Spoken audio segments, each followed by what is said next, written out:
Town of Washington Historical Society on November 18th, 1994. Carmine Arpine is talking about the history of the village of Millbrook.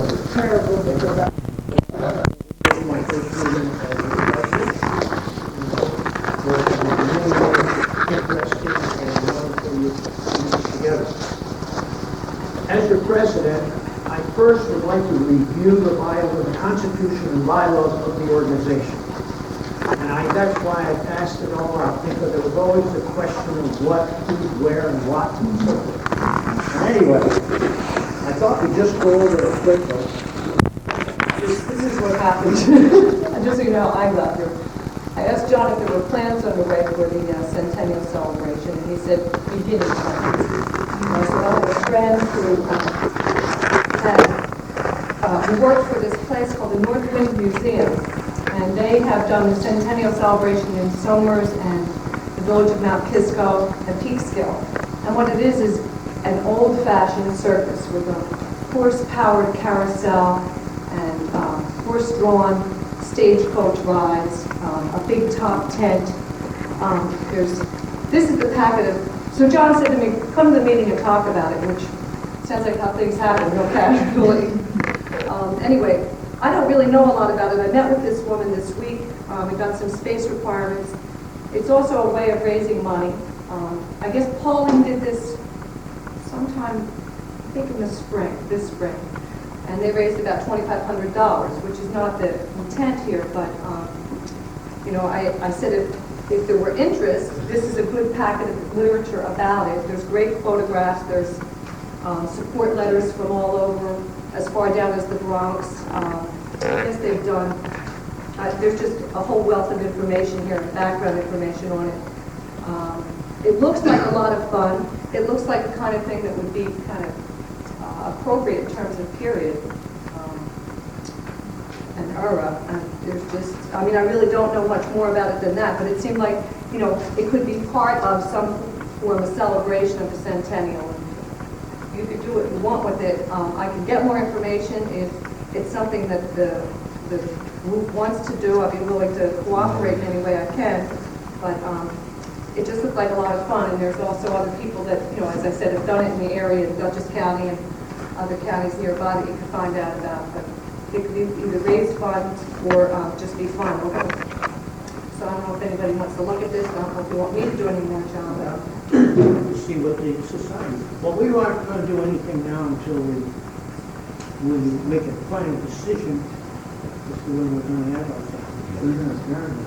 Yeah, well, Gary will actually be a Carmine spot. I think it's going to. So, Carmine, you want to? Yes, sir.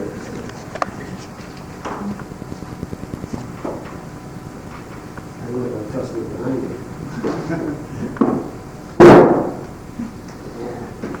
Before I begin, I think a few remarks might be in order about history in general. I fell into this local history by accident. 1776, when this society was young. They were working on a history of the town of Washington, because it was the bicentennial of the Declaration of Independence. The man who was working on it somehow left town, and I was stuck with the job. But my field is not local history, my field is ancient and medieval history. Now I say that because it creates a few problems, at least it did in the beginning. I could not get excited, for example, about a house only 50 years old, when I could just drop of a hat think of 42, 44 BC, the first Egyptian pharaoh, and so on. But strangely enough, as I did the research, that's what I found. The first Indian settlement in Dutchess County at Sylvan Lake, 4,200 and something BC. So it wasn't all lost. However, I may still sound that way sometime to some people, that I'm too sticky for facts, that I'm too rigid about accepting things. It's because of a professional training in history. I spent about 70 hours of work in graduate school at Columbia University, pursuing the craft of history, including Egyptian stuff and Greek epigraphy and papyri and so on. But it has nothing to do with this. Now, I say it because sometimes I come across statements made by historians, so-called. I'm sorry, I don't mean to offend anyone. For instance, I came across in an article written by a revered historian that the first paper in Millbrook was published in 1840. And it was called the Millbrook Gazetteer. Now, there was no Millbrook before 1870. Now, I would like to know how they went back in time with a time machine to publish a paper in 1840. Now, those are the things that bother me about local history, and there's so much of it. Now, I offered John, when I heard that the meeting at the Millbrook Meadows was not to be held, it was here instead, that maybe I could talk about the great decade, I call it. Some people call it the gay 90s. It's from 1890 to 1900, because it was so rich in local history. In Millbrook, I would say, and the town of Washington, this was the greatest decade. So many things happened, and I would like to go into that. Now then, if I'm talking about 1890 to 1900, what am I doing showing a picture of the Nine Partners Boarding School, which was founded in 1796. And it was the oldest, believe me, the oldest coeducational boarding school in America. Now, I'll have more to say about it and how it connects with the 1890s in Millbrook. This was a school. Now, there's a school in Poughkeepsie today. You may have heard of it, Oakwood. They are a direct descendant of this one. And I've seen some of their ads where they say the oldest coeducational boarding school in America with beginnings at 9 partners. Now, how did that come about? And I'll get to the 1890s very, very briefly after this, very shortly. It came about because with the Quakers, the system that they had, both of hierarchy and territory, and that is that they have what they call 3 territory meetings, which are beginnings, small meetings, that's given vocabulary.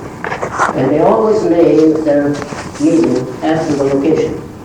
The one in Poland was called the Oblong, because that's what that territory was like. The one here was called 9 Partners, and so on. Now, after that, they have what they call a monthly meeting, which supervises all the preparatory ones. And not only it is held once a month as a business meeting, but also it covers a certain territory. Then there is a yearly meeting. The yearly meeting covers a larger territory and takes in all the monthly ones and so on. That's their hierarchy, it's their system. Now, the yearly meeting of the Quakers established that school. Now, the school lasted until 1864. Then they let some people rent it for a while, and then it closed completely.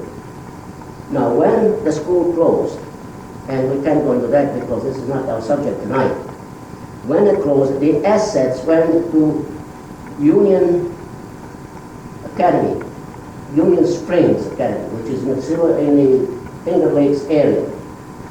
And those assets went to that school because it was a yearly meeting, same one. Eventually, that came to be known as a seminary, Oakwood Seminary. And in 1820 or so, they moved to Poughkeepsie. So this is how Oakwood comes about saying the oldest coeducational boarding school in America with beginnings at 9 partners. All right, now another thing. How does it connect? First of all, the date. In 1896, and I'll come to that, and I have some proof about our school here at Millbrook. This was 100 years old. Now, if we celebrate in 96, this will be 200, bicentennial. So I think it ought to be included. After all, this was in Millbrook, the oldest coeducational boarding school in America. One other item. Isaac Thorne, the great uncle of Jonathan Thorne, for whom this one was built in Millbrook, was a trustee of that school. And his great descendant, Jonathan Thorne, for whom this one in Millbrook today was built, is in the family. So the thorns were connected with that one as well as this one here in Millbrook. And I'll come to that now. Having said that, let us go to the topic for tonight, the 90s, the important decade. I will use some notes because normally I don't, because I don't miss anything. Now, what happened in that decade? Why is it important? How many things? Quite a few. Just before that, this I have to mention, in 1887, Samuel Thorne purchased the old estate which belonged to George H. Brown and renamed it Thorne Crest.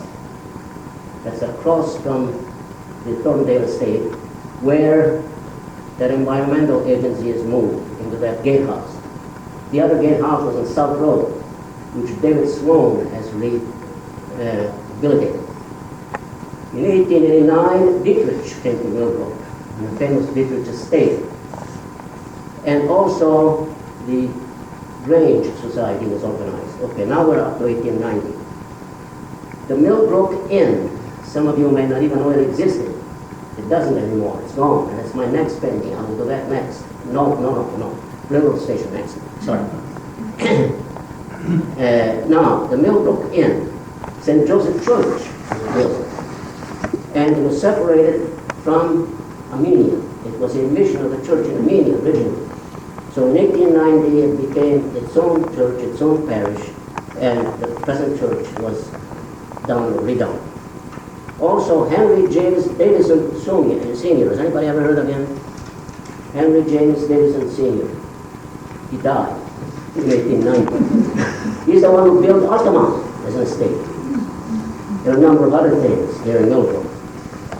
And in 1891, Henry James Davison Jr.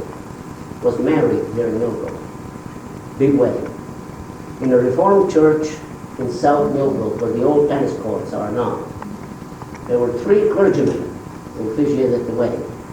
He married a girl by the name of Alden, who was a descendant of Weed. It was Miss Marie Weed Alden. Weed was a famous politician of the day. They were married in that church.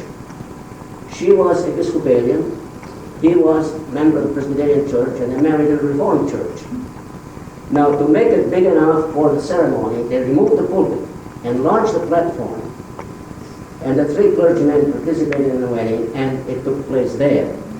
There were special trains who brought guests up from New York for the wedding.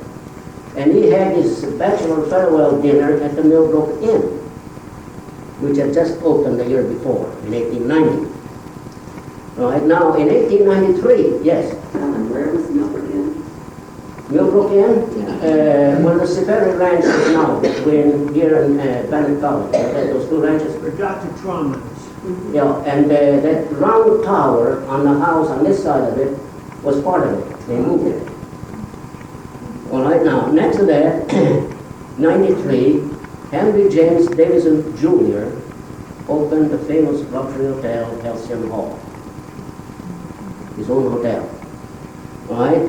Also in 1893, the Bank of Millbrook was founded. And Halcyon Hall, and also the Round Table. All right, in 1894 through 1896, a number of very, very important events. I call this the centerpiece of the decade. And that is from the incorporation of the village, the building of the Thorne Memorial School, the dedication thereof, and so on. And I'll do that, I'll come back to it. I'll just go on now to the end of the decade first. In 1896, there was a centennial of the 9 Partners Boarding School, this one. 1897, C.C. Marshall, who had an estate which is now called Miles Standish there. He had a big mansion and he had a private chapel in the estate. His daughter got married in that chapel. But he proposed that the Quaker cemetery at the end of Church Street in 343 should be made a general Protestant cemetery and organize the 9 Partners Burial Association. He was responsible for that with the approval of the village government, because it is within the village. Now, also in 1897, the Hudson River Telephone Company moved in, and they had telephones. And in those days, they didn't have any exchange numbers. It was, the telephone number was 12, 13, 19, 72, whatever. Simple, very, very simple. All right, in 1898, the Millbrook Gas and Electric Corporation was formed. They started, and by 1899, they were ready to light the streets with gas lights. And guess where the gas works were located? Where the Lyle Memorial Federal Church is. That square stone building was not it. I have a picture of it in my book. And you can see it. I brought the book in. It was a very interesting shaped building. And they began to light the streets also. They furnished gas to the nearby estates. They ran pipelines all the way. All right, in 1898 also the Millbrook Gas and Electric Company, as I mentioned, supplied gas, and also the Christian Endeavor Society had a conference here in Millbrook, and I have a pamphlet which is published by Lyle, who was the minister of the Reformed Church, by the way, for 41 years. It's a long time. Apparently they didn't move in those days until the day he retired or died. And in that little article, he doesn't mention a number of things about Millbrook, the schools and so on. Now, by 1900, the golf club was organized. And I only mention one thing after 1900. In 1903, they built a jail. Okay, now let's go back. Let's go back. Carmine, Yes. excuse me, is that jail the little one over here, that little Well, one? yes, the village uses it now. It's behind the old firehouse, where Yeah. the village garage has been built. Yeah, It's a small building. yeah. Small building. All right, now let's go to this. This is interesting. This is fascinating. I'm sure you'll be interested in this. Now, Lyle says that the village of Millbrook government was incorporated December 31st, 1895. I have a little book here. John knows about it. It was a souvenir booklet published for Millbrook in 1936. Oh, I have it here, sorry.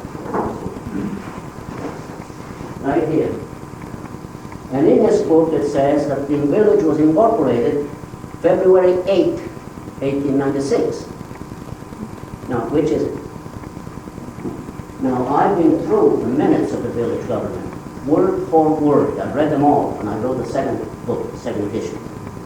Their first meeting was held February 8, 1896. There was no government before then. Now, why would they want December 31st, 95 as a date? Because the school had been built in 94, went into business in 95, and it was going to be given to Millbrook as a gift. They wanted that 95 date. So December 31st. And I'll come back to that. All right. Present at that first meeting, February 8th, was Oakley Thorne. Another interesting thing. The four children of Jonathan Thorne built the school here to give to Millbrook. Guess who received it on behalf of Millbrook? Oakley Thorne. As the first president of the village of Millbrook. All right? Oakley Thorne, president, was there. John J. Donaldson was appointed temporary clerk. He was also president of the bank. He was president of the Millbrook Land and Development Corporation, and a number of other things. James Reardon was another. Richard Buckley, a man who came from Connecticut, made himself at home here in the area, was a member of the Knights of Columbus. Donaldson, by the way, joined the Reformed Church in 1890. All right, now we have this.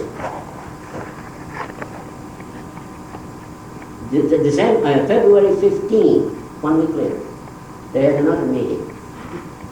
And someone moved that they instruct the clerk to prepare the papers of incorporation and get them certified by the county clerk and put them in the files. That's February 15, 1896. To prepare the papers of incorporation, get them certified, and put them in the file. All right? Believe it or not, the creators of the school the children of Jonathan Thorne, did not own the land on which the school had been built. And that's why there was a delay. They had not yet given it to the village. First of all, there was no village government to receive it. That had to be done first. Then they had to give it formally as a gift. But they did not own the land. Now let me show you. A big time. This is a deed. Handwritten. Right? This indenture made the first day of September in the year 1896. It's September now, from February to September. Between the Millbrook Land and Improvement, not development, improvement. The Improvement Company Limited. And the combination again organized existing under the laws of the state of New York and so on. Organization was organized. Now, they were the party of the first part, the land development.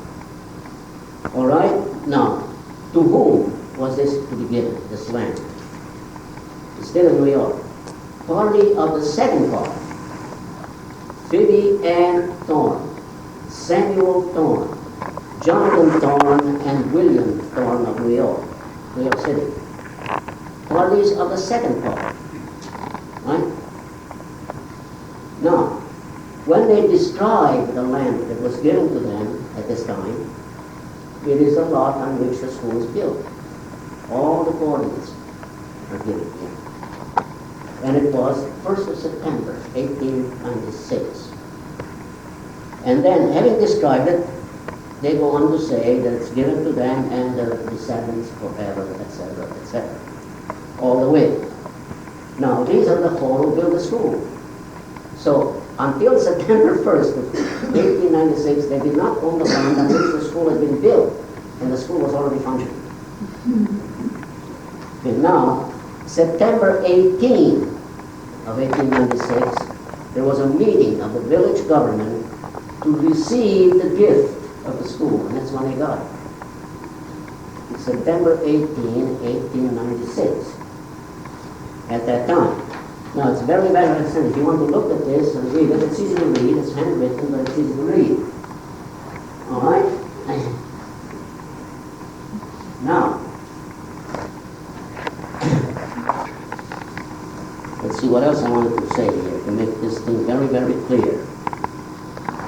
Now, as I said, the reason that they had to wait was because there was no government to receive it. They wanted to give it to the village. These people were estate owners. The Thornes especially had been here since the 1740s, a long, long time. And the other estate owners who are involved here, some of the names I've already read, wanted to be in Millbrook. They didn't want to be in the town of Washington. Millbrook was a magic name. So what they did was to organize the government so that the school could be given to Millbrook, not to the town of Washington. And that's what was done. Now let me show you something interesting. This is a homemade map, and you may have to come out afterwards to really look at it. This is what they came up with as Millbrook. What do you think of the shape? And why? Why? Where the states were? Eh? Where the states were? Look at here. This is actually the center of the village here. Maple Avenue, Merritt, and so on. Merritt Avenue here, Elm Drive. This is the center, okay? Now, the map of the village was along Route 243, down to the monument. From the monument all the way over along Route 24, and then across Route 24 here, across the Thornville Estate, all the way across, up into the Dietrich Estate here, see, with the Dietrich Pond and the house, the mansion, the Thornville Mansion also is inside here, right here, and C.C. Marshall's place, and the entire John D. Wing estate. Why? I've already given you the answer. They wanted to be in Millbrook, and one of the boys in the government. You are never going to see any streets in Thorndale, but it's part of Millbrook. The Thorndale Imagines in the village. And so is a house on a Bigridge estate, now in Hitchcock, and so on. Now, across 44 here, it dipped into Berrycroft. That was the estate that belonged to Hayes, the people who built the library. And Thorne Crest, Samuel Thorne. They're all included within the village. Fascinating. Now, shortly after 1900, they wrote a letter to the other estate owners on the periphery around, inviting them to come in. Only Roswell Miller Sr. did. And did not include the house, the big mansion with the columns, only up to it. So the village only has the lot of the Roswell Miller estate, not the house. That's in the town. Now, very, very fascinating thing. This is what this is. Now, what are you going to celebrate? Are you going to celebrate the building of the school, 1894? When they took in the first students in 1895, are we going to celebrate when the village was actually incorporated in 1896? What are you going to celebrate? These are important decisions. And I had made up my mind, that if anything was done that would ignore these facts, I would have made a lot of noise in the paper. But this is history. Now, one of the problems with local history is, which I never had mentioned in the Yale, by the way, is that the local people who have the house which is 50 years old, are they up in arms to make a mistake? I've been called on the lot many times. My house is at least 10 years older than you made it in your book. As if that made a difference. Even if they could prove it. What makes a place important in history is the place it has in the history itself. Not the beams, not the structure, not the clapboards, but what was it? What role did it play in the history? That's what's important. I think I would rather close here and open to questions if you have any, and I hope I can answer them. These are the facts.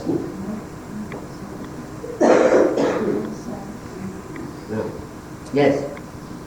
What is your recommendation, Carmine, about the celebration in 1996 and incorporate Well, that's what I all said. these? It depends on what you want to celebrate. Maybe several things should be done. Well, why can't we celebrate all of these things and just do it in 1 year and incorporate? Yeah, fine. And I would like to see this included, the school here. Right. 200 years of education in Millbrook. Oldest traditional boarding school in America, and so on. And why not 96? You remember once we had a discussion at a Christmas party, you and I suggested if you want to stay with those days, with the date of 95 because it's in your, logo, whatever, why don't you have an opening thing in the beginning of 96 or Christmas, 95, whatever, and then go through the year of 96 all the way and do have several events. Well, it seems to me that would make a lot more sense that way. Jerry, I have brought it up to the alumni. They've had 3 different alumni parties here in Millbrook. The last 3 days, the school graduating. And I have mentioned the fact that the first graduating class came out of there in 96, Exactly. 1896. Well, which means they had to come in 95. Yes. So, my feeling is this. We have a celebration of all the alumni out of Millbrook Memorial High School. We have like Carmine says, in September, the signing of the corporation of the village of Millbrook. No, the corporation was in February. In September, they received the school as a gift, which they accepted. But I think if we sit down and have a committee, and hopefully with the help of the village board and village people get involved, and the more we get involved, the better the whole thing is going to work out. Right. And if we set out a timetable, like Carmine says, and have something going out throughout the whole year of 96, rather than think about 95. 95, we can make preparations for it. It takes a year to make these things go right?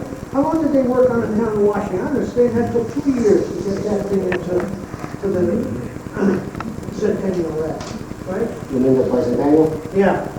No, they didn't work that long. You mean they carried it through the year? The celebration? Yeah. And that worked all the time. There was something coming up. As a souvenir. He didn't say yes and he didn't say no. I don't know what he's like hesitating about because he sold everything else with the good type Who road. is this from? It's true. Something press.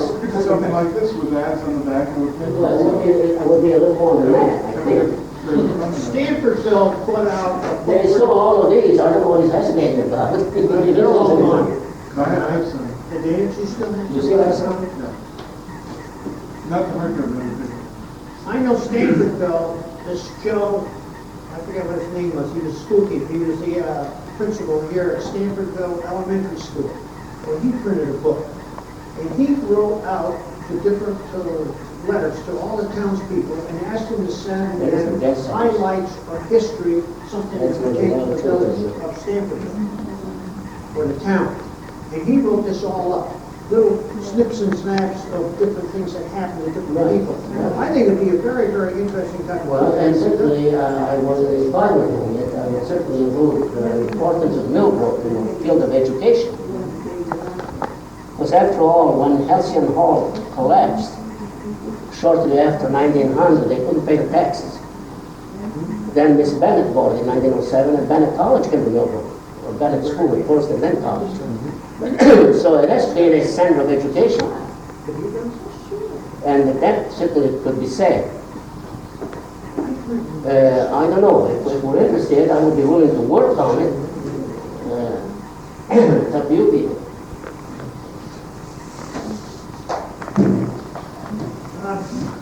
Can we want to get started on this thing and get a committee together? Well, this is not just a society, this is also the government of the village. Yeah, I know that. So I might give you, Yeah, I mean, it should be presented to the rest of the. the village, yeah. But Gary, if we did a committee such as the one we have for the town of Washington, we're gonna get some people involved in each sector, business Sure. and service and so on, government. Yeah, you see, the government of the town of Washington is involved from the beginning. Oh, well, Gary says that. Yeah, well, he can't do it by himself. Wouldn't you have to bring it up to the people? Yeah, well, that's what I'm saying. We got a committee from the village. Yeah.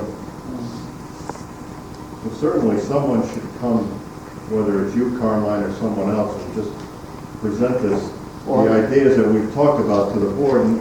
I would be willing to present these facts if you like, it's Yeah, up to you. yeah. I wouldn't have to talk about the rest of the history, but the facts of the case. They're all in your minutes. They're all there. And the land on which that monument rests was deeded to the village, the land itself. The state does not own that, you do.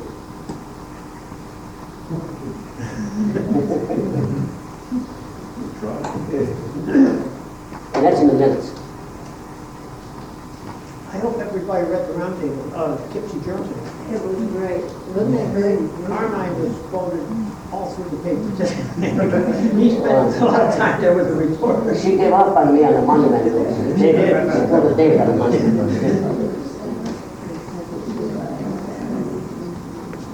But I would say, if you see a young lady, if I don't know. She's the first one from the journal who quoted what I said correctly.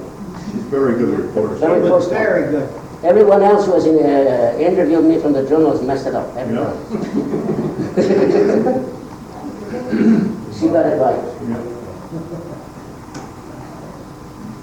Well, Carmine, I do want to thank you very much. Any more questions you want to ask Carmine?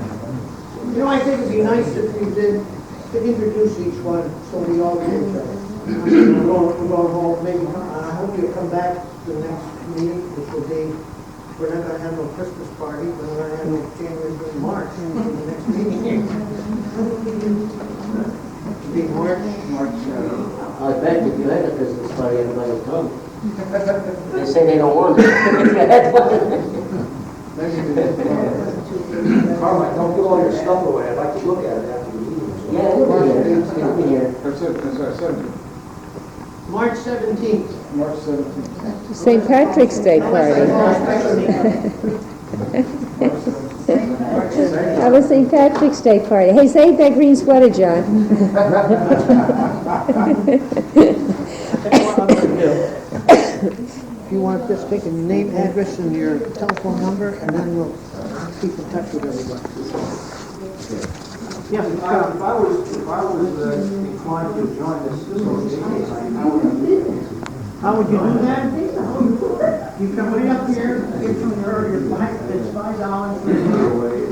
Well, I tried to find here, and then we'll send you a link. It's just a book that someone has dropped off that they received. They left it, yeah, libraries,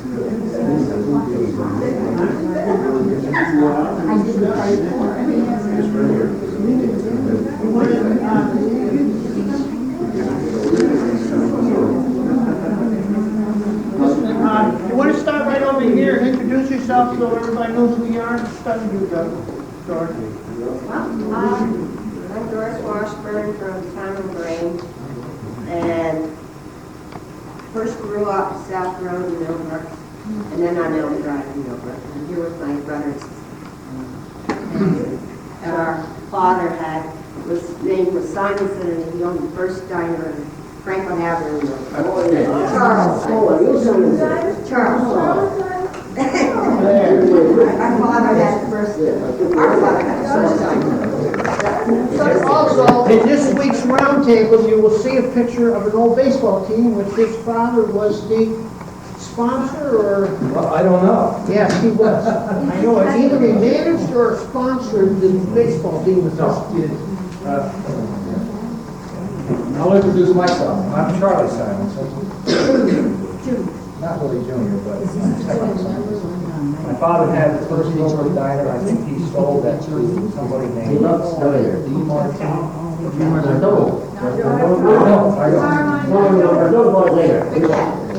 Anyway, like my sister, on South Road, and Shady Dell Road, comes from South Road. Went to a one-room school there up to the 6th grade. Lived on Elm Drive before I went into the Air Force in 1951 when the Korean War was on. While I was away, my family moved to Poughkeepsie. So that's why I didn't end up coming back to Millbrook until my family is grown up now. I have some free time. And I've been involved in Millbrook and kind of Washington. So that's why I'm fine to join. Nice to see you. I'd like to see more people.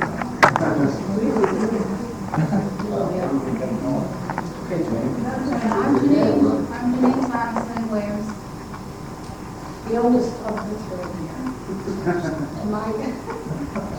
And I lived the same place as they did. And I went to Millbrook High School, graduated in '49.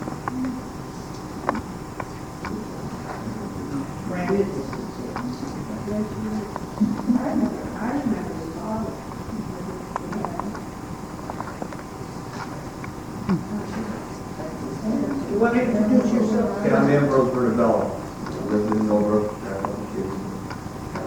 When I hear Carmine talk, it's always very interesting. Mrs. Bender worked on my feet for about 30 years. I knew you looked familiar. Yeah, sure. You probably know me better if my mouth was hanging over.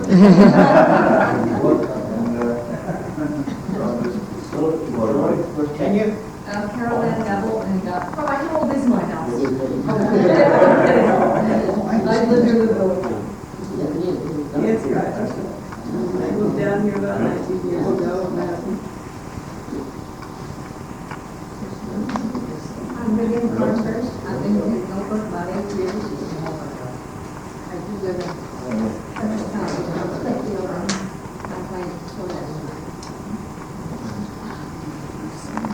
We'll start from the back there.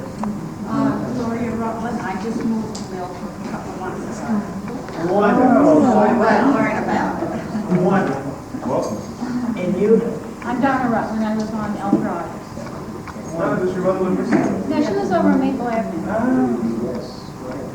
That's great.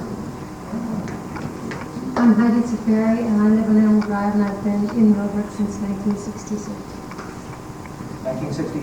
1966. Gary Safari, I've lived here all my life. I now live on Elm Drive. Familiar with where you used to live. Big white house, that's Yeah. like catty corner. Right. I was the old Flanagan. Mrs. Flanagan's house? Name rings a bell, but, There's one from, Millbrook. There's one from ours is. Florence Stevens. Oh, yours was. I lived here since 1988 on Alden Terrace. We're the owners. Owens on Harts Village Road, We've been here since 64. 64. I'm Karen Chandler. Been here all my life, and I live on Reservoir Drive. I'm Ella Marie O'Neill, and I live on South Road. We came in 1971. Well, I'm certainly very, very glad I've been here since 54. Oh, that's fine. 54. And where are you from? I'm from Danville River. And you? Well, I'm Leah Fenner, and I've been here since 65, up on Haight Ave. Well, I thank everyone for coming tonight. Well, everybody knows me. I came here when I was 4 years old. Oh, that's all I've lived here all my life. Lived down in the Oakland Thorn Estate. So when Carmine's talking about all these old things here, I was born, I came here, so like I said, when I was 4 years old, I was born in 28, so that makes me pretty old up. But I would go many, many years, and I've seen tremendous changes. And anybody that's seen my slides, when we talk about preserving buildings and all that, they forgot all about that. How about Carmine? When did you come to Millbrook, Carmine? I've been here since 1953. I came here to teach. Right out of Columbia University, the Greer School, if any of you remember it. The president of that school, at that time, the director, had come to a meeting down there, a religious meeting in Columbia. And he asked me, would I come up and help with Greer School? They needed some Christian influence. I came and I stayed 6 years, and then I went to Bennett College in 59. And I resigned from Bennett before they collapsed. I don't think they collapsed because I resigned.